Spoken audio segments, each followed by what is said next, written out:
Bom, boa tarde. Hoje nós iniciamos o nosso... Oi, Maão, tudo bem? Hoje nós iniciamos o nosso Cresce Conversa, o nosso Cresce Conversa na Rede. Eu sou a professora Shirley do Centro de Referência em Formação Continuada, da Secretaria Municipal de Educação de São Gonçalo. E em nome da nossa diretora Márcia Costa e do nosso subsecretário Fernando Pérez, eu dou as boas-vindas a todos, todas e todes, e especialmente ao nosso convidado, ao nosso ilustre convidado, professor Maurício da Silva. Eu tenho uma honra imensa, imensa, imensa de conduzir essa live. Maurício, seja bem-vindo.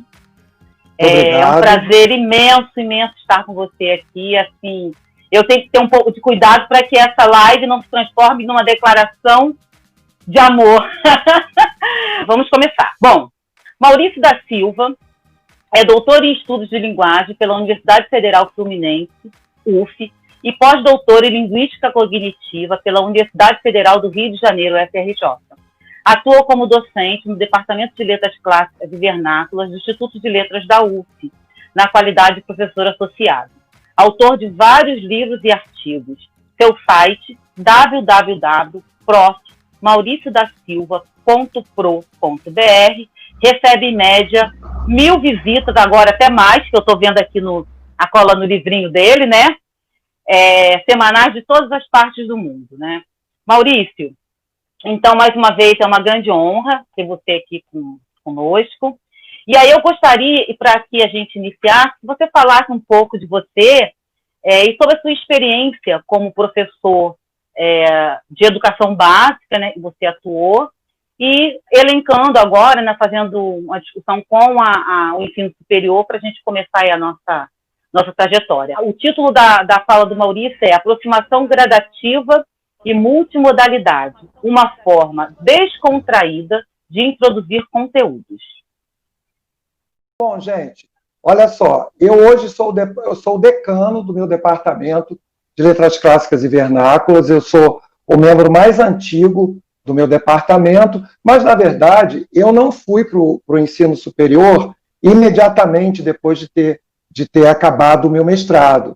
Eu, na verdade, fiquei 10 anos no ensino médio, numa escola em Rocha Miranda, chamada, na verdade, Colégio Estadual Itália, dando aula naquele tempo, se dizia que era dando aula para o 2º grau, entendeu? E essa imersão nesse mundo, né, do subúrbio noturno, que na verdade foi aonde eu vivi, em Rocha Miranda, eu nasci em Rocha Miranda, morei em Rocha Miranda até os 32 anos, sou filho de operário com doméstica, e eu sempre quis estudar. E eu, ao mesmo tempo, eu acho que o fazer pedagógico, né, a descoberta de maneiras pedagógicas de passar o conhecimento é tão importante quanto a produção científica. Então, o que eu faço? Eu sou uma pessoa que não descolei a universidade da prática. Porque esse descolamento, até tem um autor que chama isso de insulamento, esse insulamento, quer dizer, essa ilha que a universidade virou, ficou muito por conta dessa ideia da profissionalização do saber. Então, a universidade, na maior parte, lógico, tudo que eu falar aqui nunca é todo mundo, mas, infelizmente, a maior, não sei se infelizmente, isso é uma característica, a maior parte dos professores universitários descolaram o seu fazer científico da vida. E eu não. Eu acho que por conta dessa imersão, justamente isso que você falou, lá no colégio público, do ensino médio, à noite, com meninos e meninas vindos da mesma extração social que eu. Então, eu tinha uma empatia com eles, e isso, de uma certa forma, nunca me tirou desse caminho de juntar a produção científica com a produção pedagógica. É aquela coisa mesmo de pegar na mão do aluno e ir, entendeu? Então, eu acho que quando você falou dessa minha imersão de 10 anos no ensino médio, né? Porque se a gente for contar todas as horas e todos os minutos que cada hora dessa teve, você lá vivendo, que depois a gente esquece tudo, né? mas se nós formos, assim, pegar cada milissegundos da nossa vivência, durante esses 10 anos, dão trilhões de emoções, de fibras corpóreas, se comprimindo, se descomprimindo, e eu sempre acreditei nisso. Eu não sou um pesquisador-professor, eu sou um professor-pesquisador. Eu quero sempre ser conhecido como professor Maurício. E isso muito por conta justamente dessa experiência que você está dizendo, que eu tive lá na década de 80 até 93, no Colégio Estadual Itália, em Rocha Miranda, onde minha família nasceu e onde eu vivi até os 32 anos. Eu estava ávido, quando eu era rapaz, menino e rapaz lá, estava ávido por professores que olhassem para mim como aluno e pudessem me ensinar alguma coisa que eu pudesse aprender, que eu pudesse gostar. E eu me tornei isso. E eu encontrei uma professora assim, lá em Acari, no Colégio Estadual João Batista de Matos, a professora Temis Marques de Moraes, que virou-se para mim, eu totalmente perdido, porque na minha classe social ninguém na época discutia vocação, a gente discutia instrumentalização. A minha mãe dizia, porque apesar de eu ser filho de doméstica com operário, meu pai era um operário ausente, ele deixou a gente, né? Então, o que aconteceu? Minha mãe dizia, vocês já estão terminando o 2º grau, arruma aí um emprego para dar um pouco de dinheiro em casa. Então, não havia uma preocupação em saber o que eu gostava. Até que essa professora, Temis Marques de Moraes, me fez o discurso da vocação e falou para mim, você tem um pendor para o magistério. Eu me lembro que até vou te falar isso porque você falou que o Felipe perguntou, né, o teu filho, e o Maurício falou aquela palavra do pendor. Quando ela falou isso para mim, eu fiquei assim, o que é pendor? Aí depois eu fui ver que era uma inclinação. Então, na verdade, aquilo serviu como uma espécie de vaticínio, porque a partir dali eu peguei essa ideia para mim, eu tive um norte para mim. Aí, quando eu mergulhei no magistério, houve a coincidência de que essa instrumentalização era a minha vocação. Então, hoje, um senhor provecto de 62 anos, eu amo a companhia da língua portuguesa, eu amo produzir meus vídeos descontraídos, eu amo ser professor, eu amo ser conhecido como aquele que descontrai, como aquele que explica. Eu não acho bonito, eu não quero abrir mão da linguagem de gente, eu não quero falar tudo empolado, que ninguém entenda. A minha fala tenderá sempre a ser uma fala cheia de amorosidade. Eu nem gosto de usar a palavra amor, porque eu acho que essa palavra é uma palavra muito pesada. Eu nem sei se isso existe. Mas amorosidade, sabe, olhar para o meu aluno e me confirmar nele. É isso que o ensino, essa imersão daqueles 10 primeiros anos, teve comigo. Você falou em fibras corpóreas, você está falando dessa sua aproximação, né? E a gente sabe que você tem com aluno, com a aluna, assim, o modo como você sempre se achegou como professor. Você foi meu professor no primeiro período de letras, né?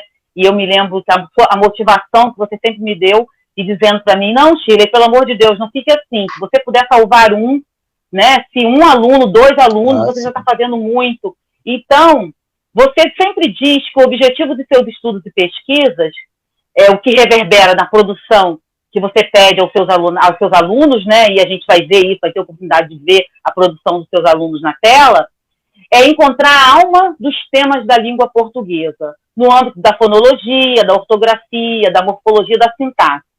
E aí e até chegar à linguística estrutural. Então, como é que isso se dá? Agora a gente vai entrar no tema, né, que é a aproximação do método, da aproximação gradativa e a multimodalidade. O que é isso, assim, de você pegar a alma da língua portuguesa? Bom, Shirley, eu vou ter que ser muito sincero com você. A nossa consciência tem 4 funções. Função pensamento, função sensação, função sentimento e função intuição. Eu sou uma pessoa muito intuitiva. né? Isso, geralmente, essas duas funções, sentimento e intuição, elas estão muito relacionadas com a questão do feminino. Todo mundo diz que quem tem intuição e sentimento é, entre aspas, tá? Por favor, acionem todas as polissemias, porque eu agora estou com muito medo de usar todas essas palavras, eu estou pegando isso de uma forma toda muito genérica. Mas as quatro funções da consciência, né, que a gente tem pensamento, sensação, sentimento e intuição, essas duas muito relacionadas com o masculino, e essas outras duas, sentimento e intuição, muito relacionadas com o feminino.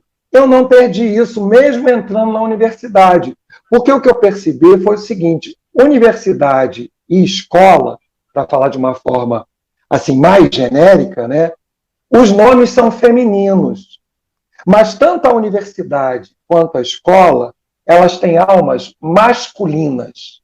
O que predomina é a questão da razão, pensamento, e no máximo um pouco de sensação, e geralmente a sensação do poder. Essa coisa, por exemplo, do sentimento e da intuição, mas sentimento, intuição, isso é uma coisa um pouco estranha. Quanto à questão das almas dos assuntos, se eu disser isso para você, você pode até pensar que é cretinismo meu, mas eu vou falar. Essas ideias eu não tenho, elas vêm. Já teve até aluno que debochou de mim e perguntou: professor, o senhor teve a ideia lá sobre a alma da sintaxe do período simples na hora que o senhor estava fazendo suas necessidades? Perguntou assim para mim. Eu falei: olha, não tive não, mas podia ter acontecido. Porque muitas vezes eu estou numa determinada caminhada e a coisa vem na minha cabeça. E aí eu paro tudo e vou... E aí a partir... Sim, aí a partir dali eu começo a fazer. Aí, de repente, depois disso, eu começo a ver que existem uma série de outras vozes que já estavam também ali, mas parece que quase aquela coisa meio junguiana da sincronicidade. Mas ela não é assim, um método. Eu falo assim: eu vou fazer isso, depois isso e depois isso. Eu talvez não devesse nem dizer isso em público, porque as pessoas ficam achando que eu estou dizendo que quase uma coisa mediúnica. Não é isso, mas depois eu estive lendo que a ideia, você não tem ideias. Elas vêm ou não vêm. Não adianta você ficar parando e ficar pensando no que você vai fazer. Aí, na hora que ela vem, você deve parar tudo e fazer. Eu tenho desenvolvido também isso nos meus alunos, que eu percebo que as ideias vêm neles. Aí eles dizem assim: mas professor, não vou fazer isso não, que isso parece uma coisa tão estranha, vai ficar tão esquisito. Eu falei: faz, vê, paga para ver, se arrisca. E aí saem as coisas maravilhosas. Num primeiro momento, eles têm muito medo, porque está tudo muito formatado, está tudo muito... Mas depois, eles começam a fazer. Aí o que aconteceu? A partir disso, eu comecei a criar um método. E depois eu vi que eu não tinha criado era nada, porque o Skinner já falava nisso. O Skinner fala na técnica de modelagem. E aí eu peguei esse termo do Skinner, que eu vou explicar o que é, e transformei, que na verdade é um sinônimo, em aproximação gradativa. Então eu só queria dar 3 exemplos bem claros do que seja aproximação gradativa. Quem é pai, quem é mãe, principalmente mãe, porque o filho sempre ainda acaba ficando muito nas mãos da mãe, ela vai entender muito bem o que é a modelagem do Skinner e o que é a aproximação gradativa que eu falo aqui. Eu não posso pegar, você quando teve seu filho, você não podia pegar o Felipe, ele recém-nascido, pegar um bife de filé mignon dessa grossura e falar assim para ele: come. Não. Então o que você vai começar? Você vai começar do líquido. Então o primeiro leite do peito, porque ele precisa ser alimentado, mas ele ainda não tem as condições para mastigar aquele bife, porque ele é um recém-nascido. A aproximação gradativa são justamente os degraus que você vai subindo, digamos assim, porque a escala acaba sendo ascendente mesmo, para chegar ao teu objetivo maior. E é isso hoje que eu faço com os meus alunos. Então, por exemplo, um outro exemplo, os namoros canônicos. O cara não vai chegar na menina, ou os meninos não vão chegar um no outro, quando eles querem namorar mesmo, para ficar, vão chegar gradativamente. Os degraus, primeiro a gente pega na mão, vamos pegar o canônico, né? Sem entrar no detalhe da coisa, depois ele dá um abraço, aí depois ele pega a parte de cima para depois chegar, né? Onde todo mundo quer chegar, nas delícias da chamada parte inferior do corpo, que não tem nada de inferior. Mas é isso, a aproximação gradativa é assim, não posso dar um bife de picanha dessa grossura para uma criança comer. Eu tenho que fazer isso de uma forma de degrau em degrau. Então, isso é a aproximação gradativa. E como é que eu tenho feito isso por conta justamente da BNCC? Até antes dela, através da multimodalidade. Porque a multimodalidade, ela está presente em tudo. Você pode ver, quando a gente recebe um zap de manhã, nunca vem só escrito assim, bom dia. Sempre vem um texto multimodal.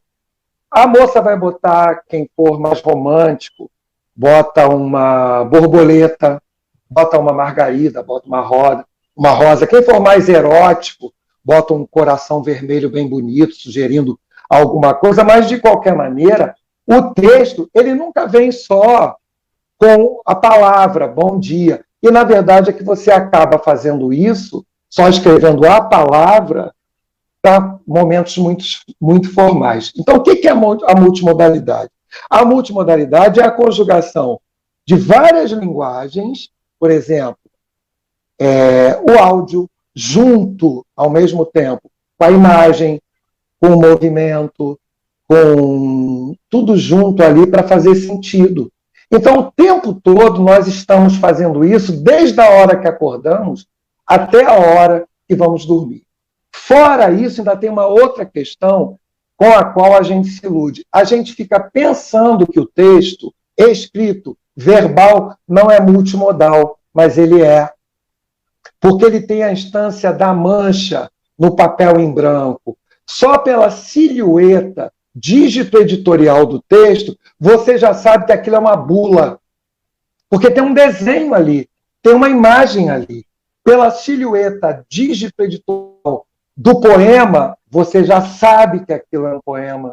Pela silhueta, dígito editorial do e-mail, você já sabe que aquilo é um e-mail. Então, na verdade, você não precisa nem ler. A palavra é apenas mais um elemento ancilar, é mais um elemento pertencente a esse mundo. Por exemplo, eu estou me vendo aqui na tela, eu estou falando, eu estou olhando, mas eu não consigo me despregar da instância gestual.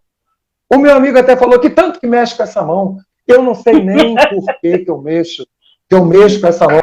A gente precisa de ajuda. A gente precisa de ajuda. Quando você fala isso, Maurício, você toca numa questão, né, para nós professores, e aí de todas as disciplinas, porque você está falando do texto enquanto materialidade, mas você está falando desse saltar, né, dessa mancha que está.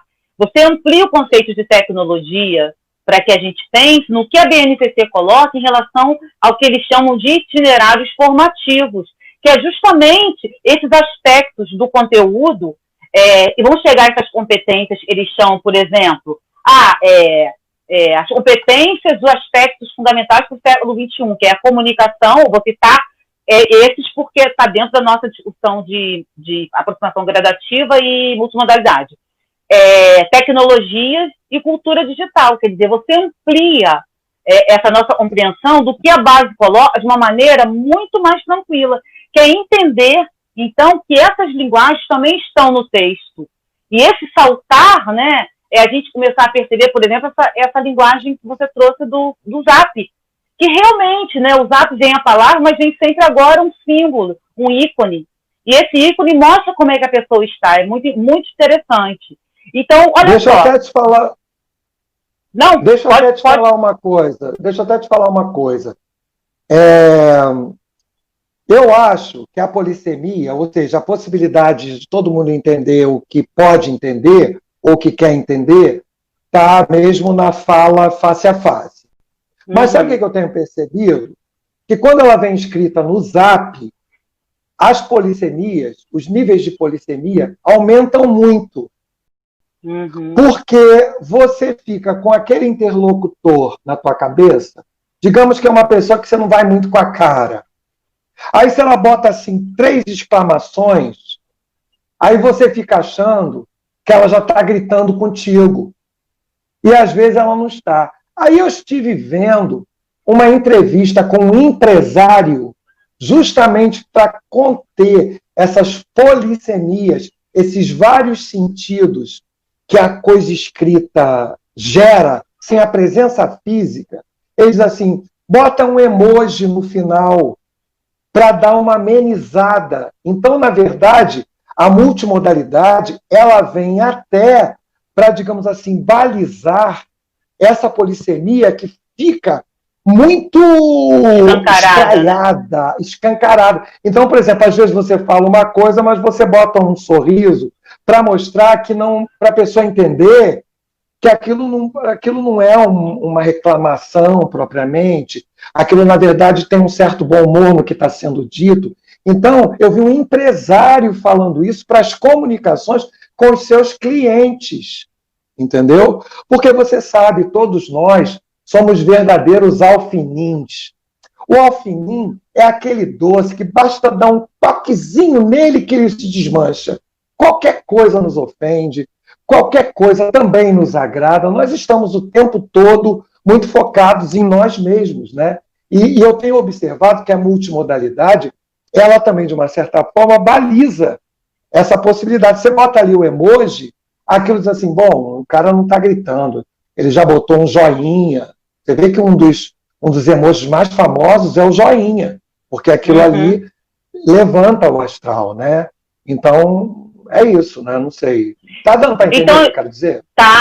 Essa modelagem que você fala, na verdade, é a possibilidade que a gente tem de chegar ao conteúdo, de realmente conseguir chegar ao conteúdo para configurar uma aprendizagem de fato, né? Para a coisa não se perder. Isso. Para a gente. Isso. E aí isso. você. Assim, degraus. É aquela mesma metáfora que eu sei que é esdrúxula e assim muito cirúrgica, mas é aquela mesma metáfora. Eu não vou dar um bife de filé mignon dessa grossura para um bebê comer. Você tem os seus trabalhos agora, né? A partir desse seu trabalho. Você, inclusive, é professor também do curso em EAD, né? Do curso à distância. Sim, e você tem trabalhado muito com a questão dos vídeos, né? No Instagram, no TikTok. E eles conjugam várias linguagens, né? Isso é o trabalho multimodal, isso é a aproximação gradativa. Nós hoje aqui nós vamos estudar o hífen. Eu não vou chegar e colocar o texto do acordo. Quer ver, só de brincadeira? Olha o que eles falam para explicar o hífen para os brasileiros no primeiro caso. Rapidinho, gente, aguenta. Não adianta fazer isso. Emprega-se o hífen nas palavras compostas por justaposição, que não contêm formas de ligação e cujos elementos de natureza nominal, adjetival, numeral ou verbal constituem uma unidade sintagmática e semântica e mantém acento próprio, podendo dar-se o caso de o primeiro estar reduzido. Ano-luz, arcebispo, bispo, etc. Caramba! Ninguém entende nada. Eu vou dar vontade de esse professor tem vontade de levantar. Não, a pessoa fica... São os prolegômenos das adjacências. Entendeu? Não adianta botar isso. Então, como é que a gente faz na aproximação gradativa? Vou falar do hífen. Então, a primeira coisa que eu vou fazer é fazer uma figurinha sobre o hífen. Por que eu começo pela figurinha? Porque ela é estática e o aplicativo é fácil de mexer. Porque você pega uma imagem do Zap, da internet, e escreve alguma coisa. Eu vou mostrar aí daqui a pouco. Aí depois, eu trabalho com GIF. Por que eu trabalho com GIF? Porque ele é um pouquinho mais complicado, porque apesar de ser imagem, ele vai ter movimento. Então, o aplicativo é um pouquinho mais difícil de se mexer. Depois eu faço uma cyberpoesia, por exemplo, que aí já vai entrar no formato que para mim é o mais multimodal de todos, que é o vídeo. O vídeo é o formato multimodal por excelência. Simultaneamente ali está a imagem, o movimento, a fala, quer dizer, o áudio, as figuras, os gestos, tudo está ali. Não é à toa que o vídeo faz tanto sucesso. Depois eu boto um vídeo falando sobre o hífen, por exemplo, assim, um vídeo mais clássico no final, e finalmente eu jogo esse texto aqui, que aí o aluno vai ter base para entender o que está sendo dito. Ou seja, eu vou aproximando degrau por degrau, só que trabalhando com a multimodalidade, no sentido de não começar direto pelo texto escrito. Era esse o exemplo que eu queria dar. Eu, quando comecei a estudar, fazer o meu pós-doutorado em linguística cognitiva, para falar a verdade, eu precisava que tivessem me aproximado gradualmente do assunto. Aí eu recebi esse livro na mão, The Way We Think, do Conceptual Blending, do Fauconnier e do Turner. Eu não entendi nada. Aí o que eu fiz? Eu usei o meu próprio método comigo. Eu falei, vou largar esse livro e vou fazer uma aproximação dele. Aí o que eu fiz? Comecei a estudar textos de pessoas que já tinham lido. Aí eu comecei a me ambientar naquilo ali, só que eu fiz isso não de forma multimodal. Eu fiz isso lendo livro, bibliográfico, né? Multimodal nesse sentido mais estrito, agora eu não fiz. E aí depois, eu fiquei entendendo. Aí depois eu fui para o livro, como último degrau, como depois nós vamos para o texto do acordo, como último degrau.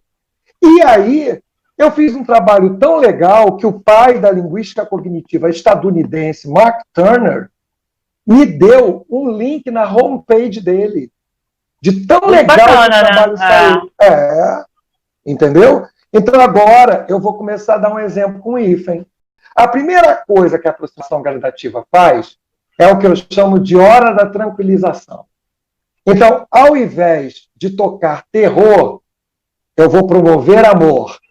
Então, o hífen, eu já digo para o meu aluno, só um número relativamente pequeno de palavras tem hífen em português. Para o garoto saber que não vai ser um montão de coisa que ele vai ter que estudar, isso já tranquiliza. Isso é um dos princípios. No que você estava lendo, quando você leu a definição do novo acordo, a gente toma um choque, né? A gente toma um choque. Meus alunos dizem assim, não vou seguir o novo acordo, não. Então, olha só um número relativamente pequeno de palavras leva hífen em português. Então, calma. O que quer dizer isso? Eu sigo um princípio da mnemônica. O que é a mnemônica? É uma técnica que leva a gente a memorizar, a guardar o que estuda, porque esse é o maior problema da escola. A curva do esquecimento. A gente estuda e esquece. A nossa cabeça é um balde furado. A gente de manhã estudou uma coisa, de noite, o Ebbinghaus fala isso, de noite a gente só está com 22% do que viu. Então eu já começo a tranquilizar meu aluno. Eu digo para ele, só um pequeno número de palavras leva hífen em português. Eu já digo, então não é um montão de coisa para saber. Porque é o princípio da mnemônica que diz reduzir para reter. Eu sigo isso demais. A redução promovendo retenção. Se você tem 50 regras para reter, vai ser muito mais difícil do que se você tiver 2. Entendeu? Então, esse é o primeiro princípio. Então, a aproximação gradativa inclui isso. Tranquiliza o aluno. O que os meus professores de inglês da UFRJ faziam comigo e com os meus colegas da época? Eles não exploravam a nossa capacidade da estrutura da língua portuguesa para entender o inglês. Eles só falavam imediatamente dos falsos cognatos. Aquilo que seria diferente do inglês, eu não. Eu começo pelo que é regular. Aí só depois é que eu vou para a irregularidade. Deu para entender? Bacana. Deu. Então, reduzir para reter. Pelo amor de Deus, dizer que você não pode aprender inglês se calcando na estrutura da tua língua, isso aí é um equívoco. É um equívoco enorme. Entendeu? Que você tem que pensar em inglês. Não é assim. Isso é um equívoco. Mas não vou entrar nessa questão. Então é isso. A primeira coisa que na aproximação gradativa a gente faz é tranquilizar o aluno. Tem dois caminhos: aterrorizar ou tranquilizar. Quem quer aproximar? Vamos pela tranquilização. Isso. Por exemplo, olha só, se o Felipe tiver que tirar sangue, você não vai dizer assim para ele. É a primeira vez que ele vai fazer isso. E a agulha é grossona e grandona. Não. Você só vai levar uma picadinha ali, devagar, você vai tranquilizar. A aproximação gradativa inclui esse aspecto da amorosidade. Vamos tranquilizar o cara para seduzi-lo, para aderir, né, ao que você está fazendo. Então, a primeira coisa que eu vou mostrar para ele é que o hífen tem uma razão de ser. Então, na verdade, o hífen, ele tem um objetivo, ele não é uma mera convenção ortográfica, como o Celso Cunha diz. Ele liga duas palavras para formar um significado autônomo. Tá legal? Será que eu acho que talvez apareça lá, né? Ótimo. Aí, entendeu? Espelho, Apareceu. O hífen tem esse motivo. Quando você vir duas palavras ligadas por hífen, desconfiem que pode não ser aquilo que você está pensando que é. Porque a função do hífen... Quando... isso mesmo. Faz de novo. De novo. Ligar... Entendeu? Você liga duas palavras para formar significados autônomos.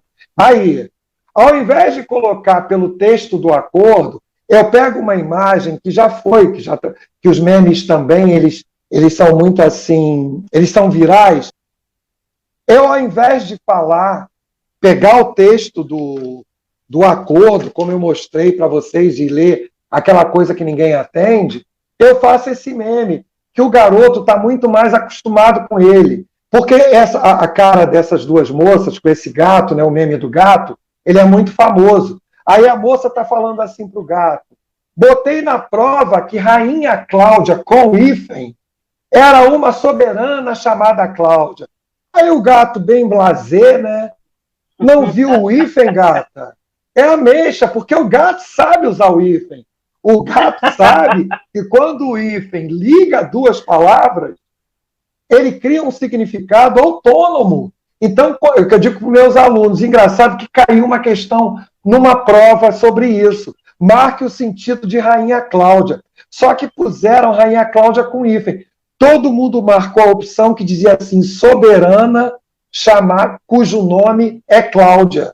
E depois estava assim embaixo: ameixa. Eles não viram o hífen. O hífen, quando junta duas palavras, então, mas é aquela coisa de concurso, é pegadinha. Pois é. Entendeu? O hífen, quando liga duas palavras, ele quer justo olhando para a Janine para ver se eu estou bem. Está dando para entender, Janine? Sim, tá. O hífen, quando liga duas palavras, ele justamente quer mostrar isso. Cara, olha que sacação dos gramáticos. Basta pegar duas palavras que já existem, joga um hífen e cria um terceiro. Então, você economiza porque aproveita o que você tem. E você gera fartura porque você gera os significados autônomos. Aproveitando o que tem, só botando o tracinho. Aí eu, gradativamente, ao invés de dar aquele texto horroroso do acordo, e não é horroroso, né? É adequado à questão da lei, eu estou brincando, né? Mas para dar isso para o aluno, ele não vai entender. Eu começo pelo meme, falando assim. Deu para entender? Deu, tá ótimo. Hein, Shirley? Deu para entender? Não, tá ótimo. Aí, olha só que bacana, quem fez isso foi o meu aluno, Alzemir Alcântara de Azevedo. Olha que legal. Arranha-céu, que é ali o sintagma, né?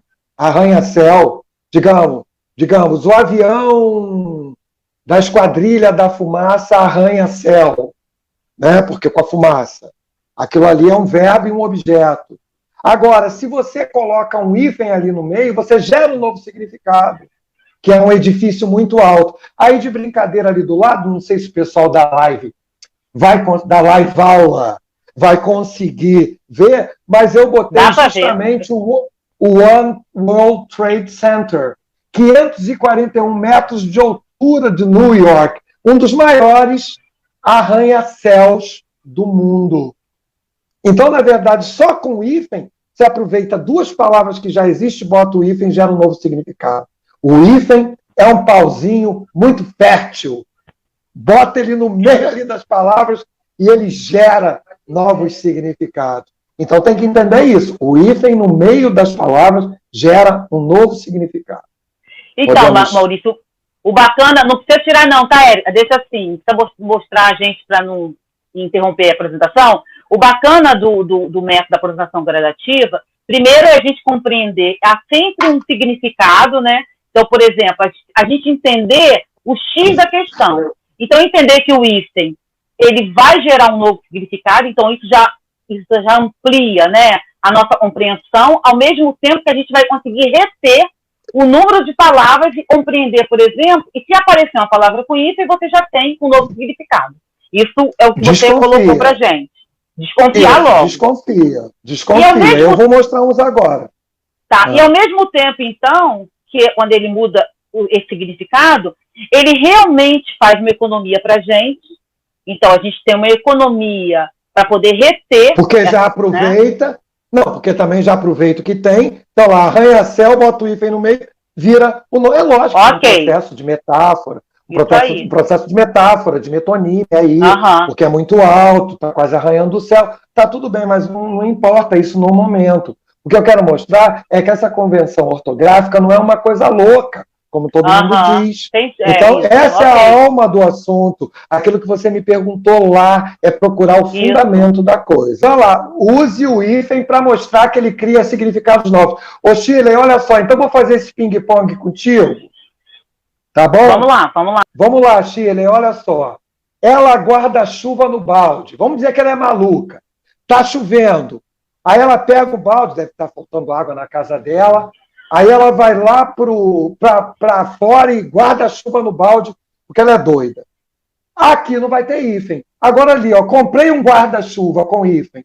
Já vira justamente esse objeto que é formado de armação, de varetas, geralmente de alumínio, coberto por pano. Então, olha a diferença. Ele passa de um sintagma para uma palavra composta. Ali tem o hífen. Justamente, você aproveita o que você já tem e forma uma nova palavra. Deu para entender? Isso. E aí está escrito juntos em um só corpo. Muito bacana. Porque a etimologia da palavra... mas é a etimologia da palavra hífen em grego. Juntos em um só corpo. É até romântico. Né? Juntos em um só corpo. Bacana. Quer dizer, é romântico e meio asfixiante também, né? Mas tudo bem. Sim.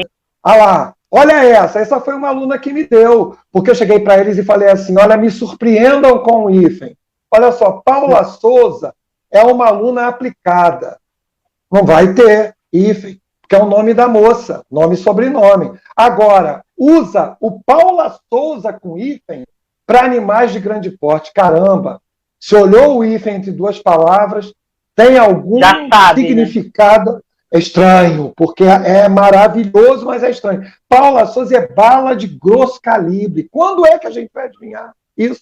Você poderia ter posto aí uma palavra em chinês, quer dizer, mas você está entendendo o que o hífen faz?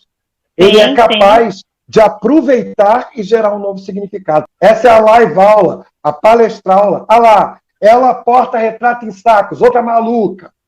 Chega tudo que é retrato, bota tudo no saco. Não tem. E agora, comprei um porta-retrato. Passa a ser o nome desse objeto. Essa ilustração linda que o Vitor Moura, que foi ilustrador do Ziraldo, fez para o meu material.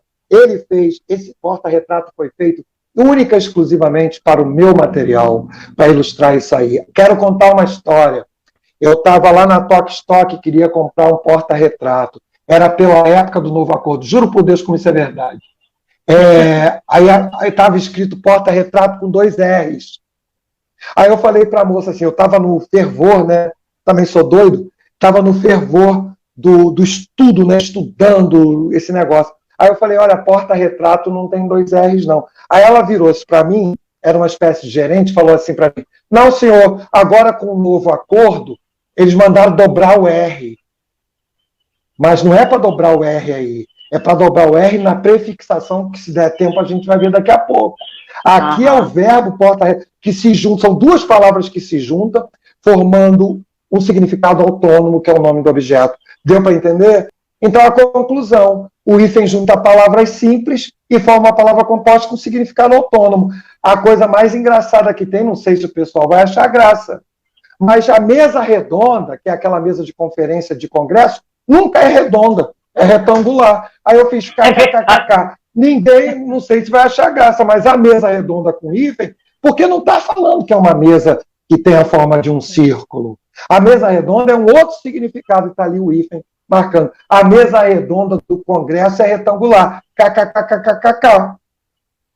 Deu para entender? Então, é um negócio muito maneiro, eu acho. Todo mundo execrou o hífen, mas ele tem uma função muito grande na língua portuguesa. Ele gera economia e fartura.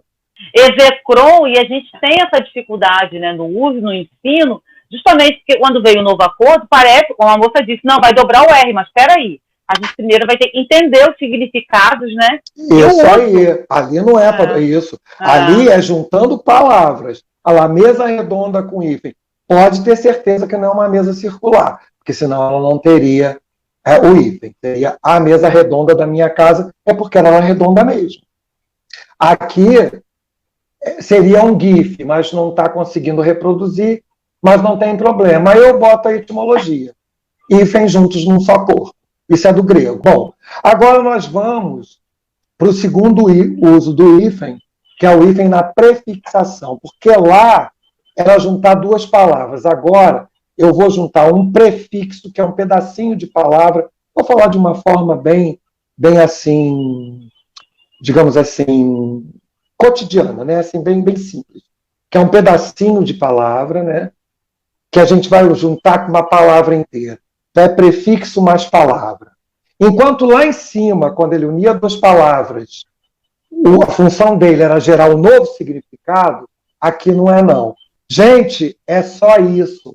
Quando é prefixo mais palavra, o hífen separa os iguais, aí até que eu digo que ele é homofóbico, e o H, o resto, deixa juntar. Então, o que eu tenho que fazer? Agora não é mais o todo. Eu tenho que olhar o fim do prefixo e o início da palavra. Aí, o que eu vou fazer? Se o fim do prefixo, gente, presta atenção, isso é muito maneiro. Isso resolveu meu problema de hífen, hein? Com um professor de português, que eu tinha um medo desgraçado quando o aluno me perguntava como é que se usava hífen, eu ficava... Qualquer palavra. Deus que me perdoe. Então, o hífen, eu ficava com medo, porque eu sou antigo, né? Eu sou daqueles que tinha que saber tudo. Agora que eu entendo esse negócio de aproximação gradativa, mas antes não. Era aquelas ideias perversas de completude, o sábio dos sábios, né? Olha só.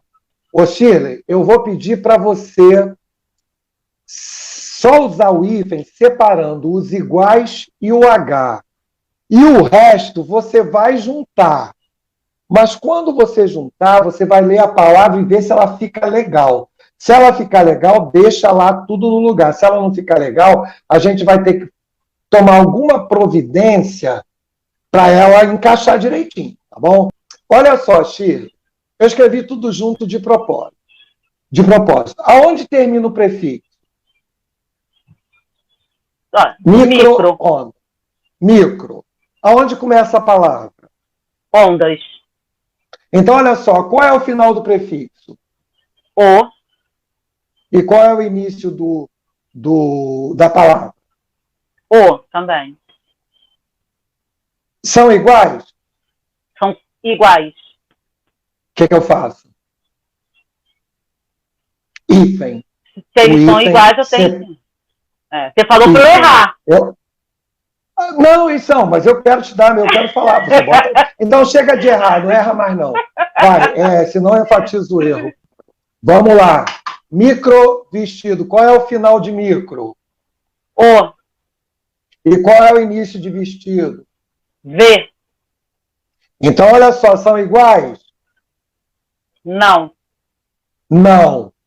A palavra vestida começa por H? Não. O hífen separa os iguais e o H. O resto deixa juntar. Como é que eu vou escrever microvestido? Daqui a pouco tem um gabarito. Como é que eu vou escrever? Junto. Tudo junto. Anti-inflamatório, Shirley, analisa. Aonde está o final do prefixo? No I.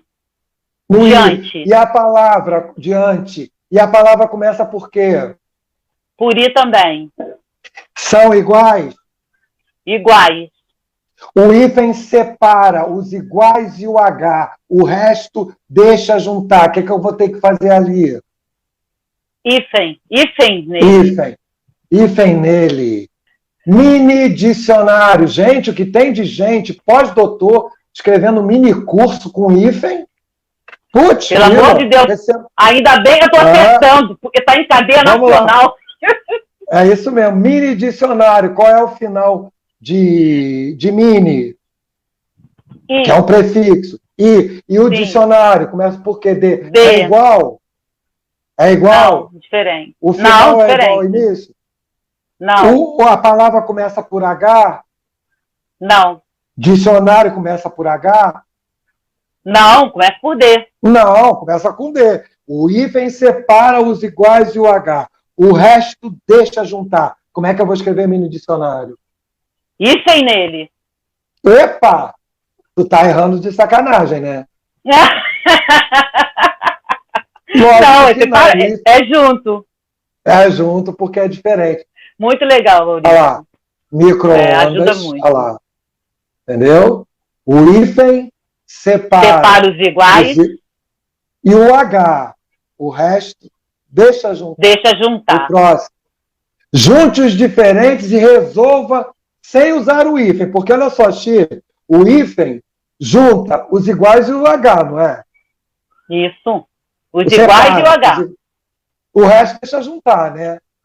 Isso. Mini saia. Se eu pegar o prefixo mini e juntar direto com saia, Shirley, como é que fica a leitura? Mini saia. Mini saia, mas eu não posso usar hífen. Porque o hífen separa os iguais e o H. Aí são diferentes. O H. Aí, essa é a novidade do acordo. Duplicar o R e o S depois de prefixo terminado por vogal. Então, lá, mini, não pode ficar mini saia, então eu vou ter que duplicar o S, vai ficar mini saia. Mini raio. Se eu deixar como está aí, vai ficar como, Shirley, a leitura? Olha lá, mini raio. Mini raio. Então, eu tenho que deixar junto. Não posso usar o hífen, porque o hífen separa os iguais e o H. O resto deixa juntar. Deixa juntar. São diferentes. E R, mas o que eu vou ter que fazer para ficar junto? Vou ter que duplicar o R. Infrasom. Se eu escrever assim, vai ficar como, Shirley? Infrasom. Infrasom. Agora, infrasom. O final do prefixo é igual ao início da palavra? Não. Não. É A e S. Então, eu vou ter que juntar. Mas como é que eu vou ter, para ficar junto, o que eu vou ter que fazer? Vou ter que dobrar. Vou ter que dobrar o S. O S. Infrasom. A próxima, que eu acho que é a última. Isso. Antessala. Se eu deixar assim, vai ficar como? Antesala. Antesala. Mas olha só. Antessala é E e S. São diferentes.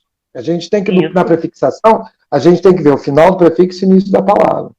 Para isso ficar junto, porque o hífen separa os iguais e o H. O resto deixa juntar. Isso aqui faz parte do resto. Mas como é que para isso aqui ficar junto e não usar o hífen, como é que eu vou ter que fazer? Eu vou ter que dobrar o S. E o último? Biorritmo. Biorritmo. Se eu disser assim, vai ficar bioritmo. Então, como é que eu vou ter que fazer? Dobrar o R. Isso. Porque o hífen separa, na prefixação, o hífen separa os... isso tem tudo no meu material, tá? No meu site. É assim. Não tem que ficar decorando 250 mil prefixos. Não. Pois é. Não tem, não. É só ver o final do prefixo e o início da palavra. O hífen separa os iguais e o H, o resto deixa juntar. Mini saia, conhece do braço dobrado, mini raio, infrassom, antessala, biorritmo. Na verdade, a pronúncia, né? A gente tem que prestar atenção nessa pronúncia. É isso mesmo. Enquanto lá entre duas palavras o hífen está ali para criar um novo significado, na prefixação ele está ali para conservar íntegra a pronúncia do prefixo e da palavra. E aí tem uma outra forma de deixar a pronúncia do prefixo e palavra íntegra, que é a duplicação do R e do S, que é a única novidade do acordo.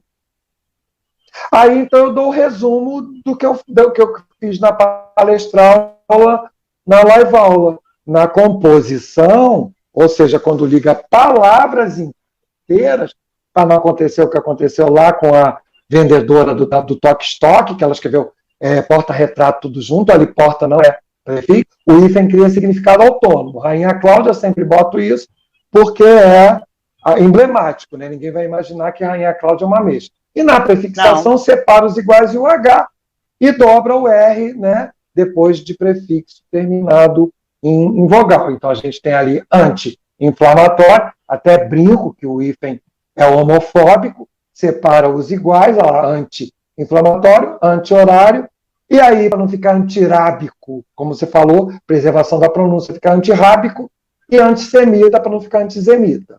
Agora, eu queria mostrar para vocês trabalhos que os meus alunos da UF fazem. E aí eu cunhei um conceito chamado de polifonia discente. A voz do aluno convivendo com as vozes consagradas.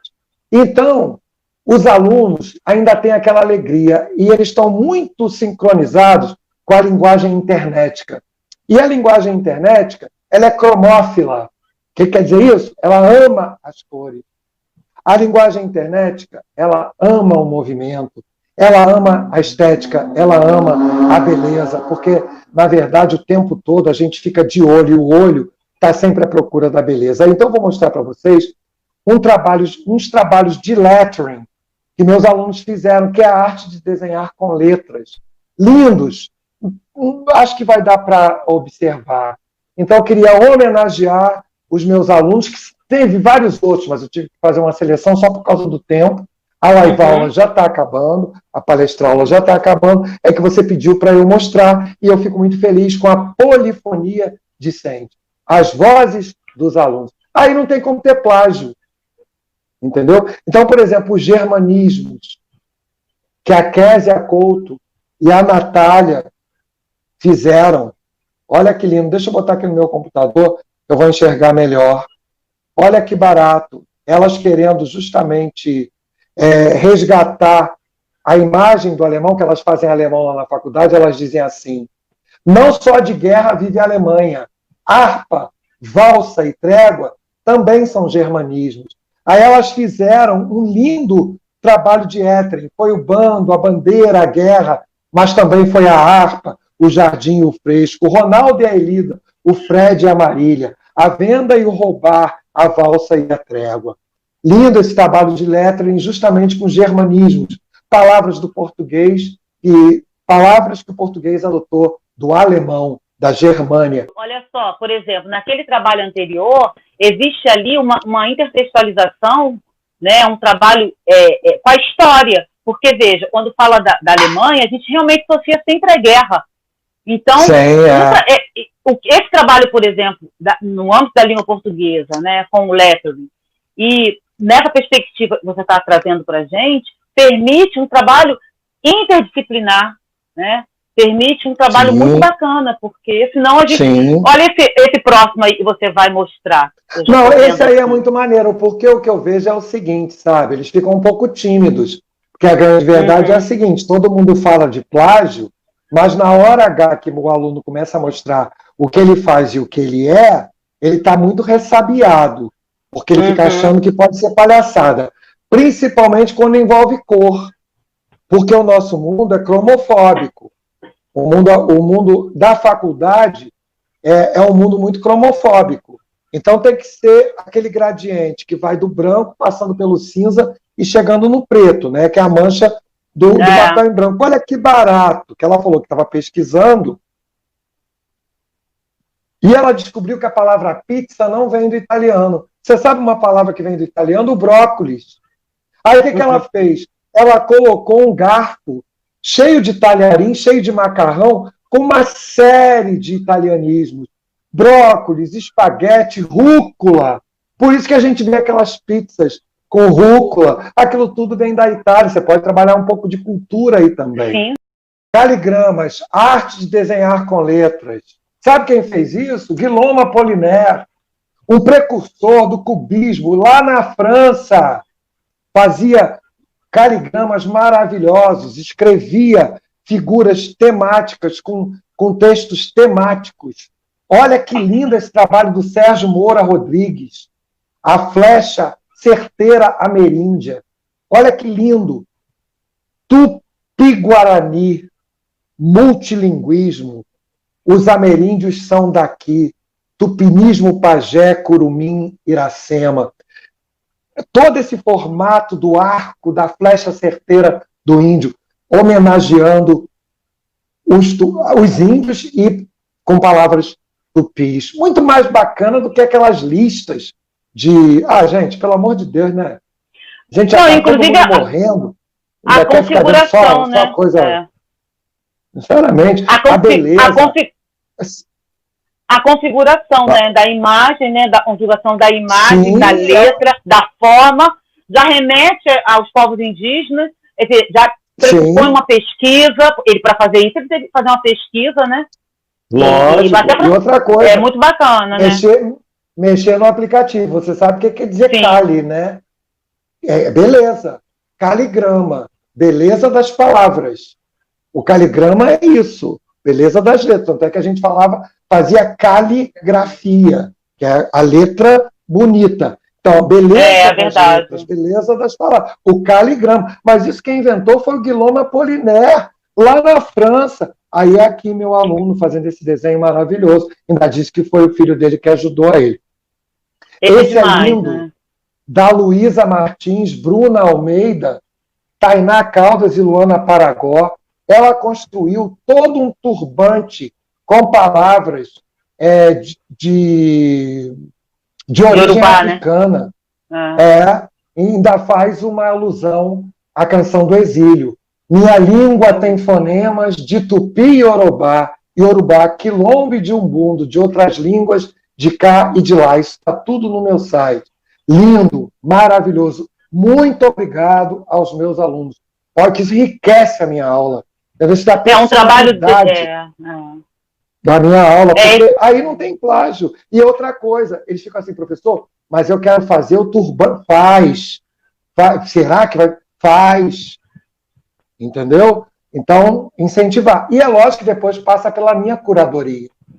Isso aqui não está legal, isso aqui não...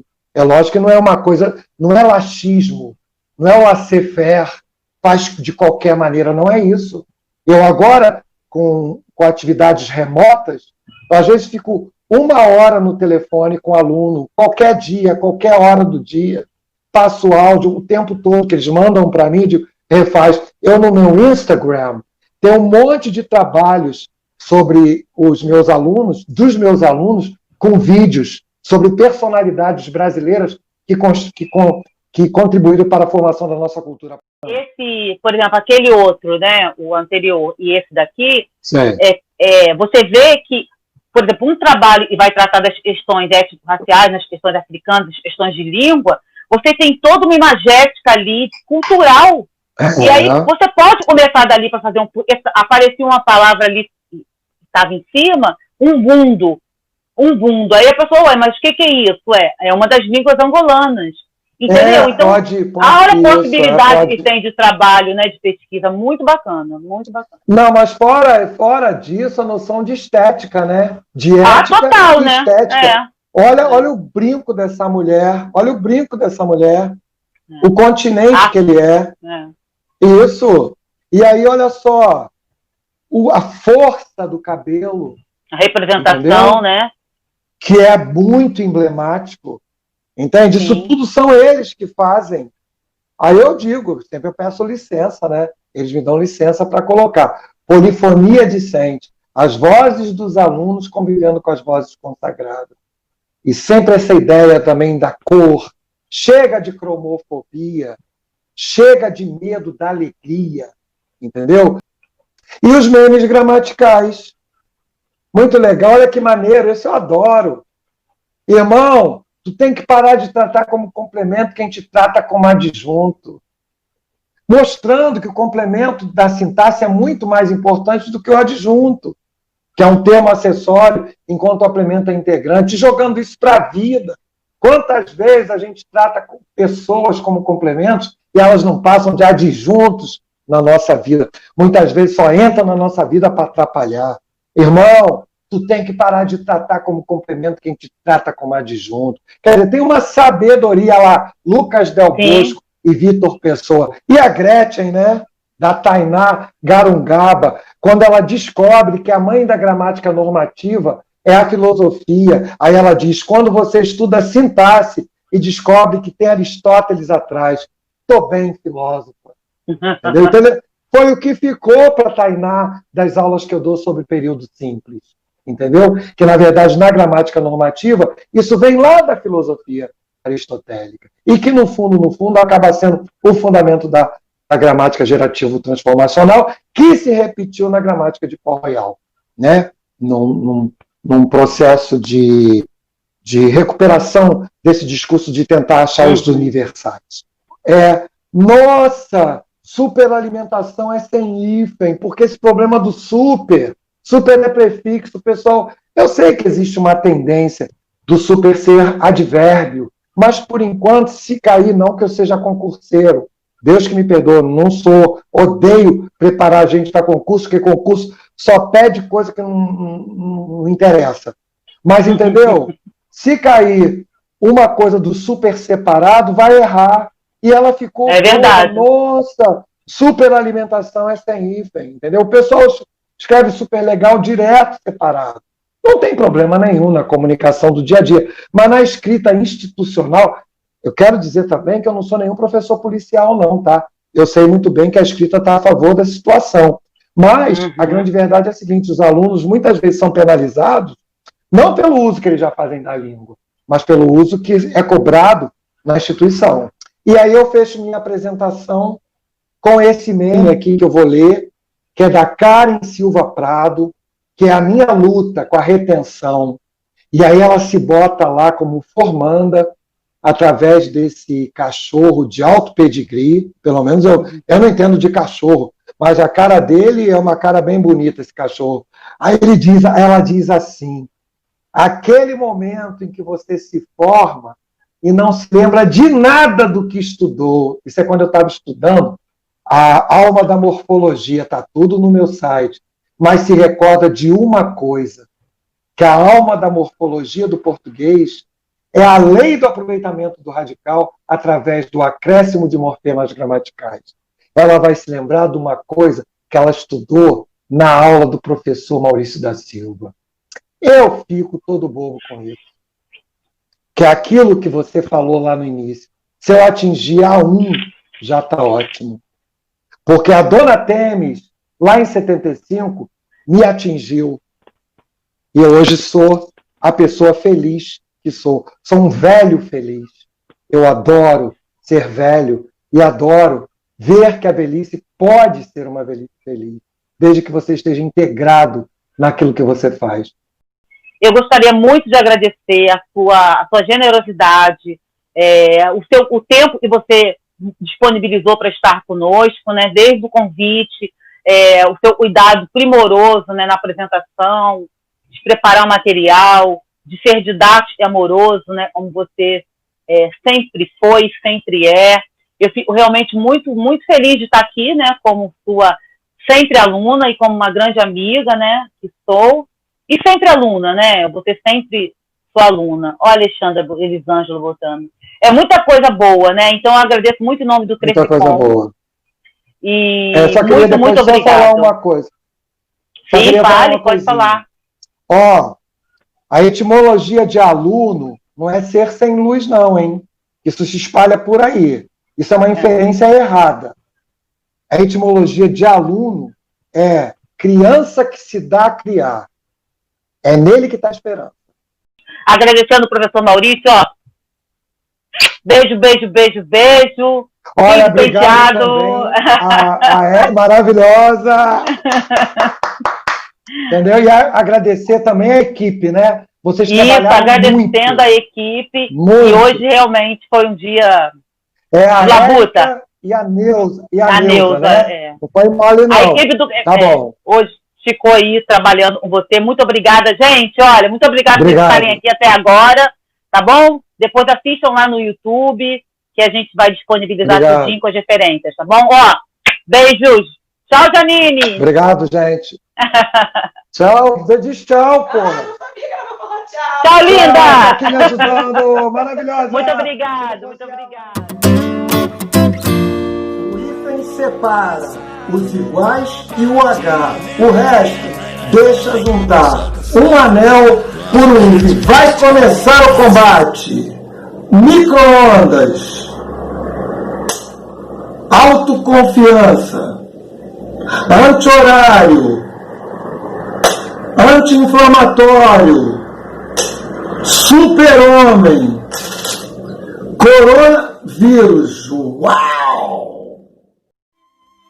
Ó hífen, em tua origem significas juntos em um só corpo.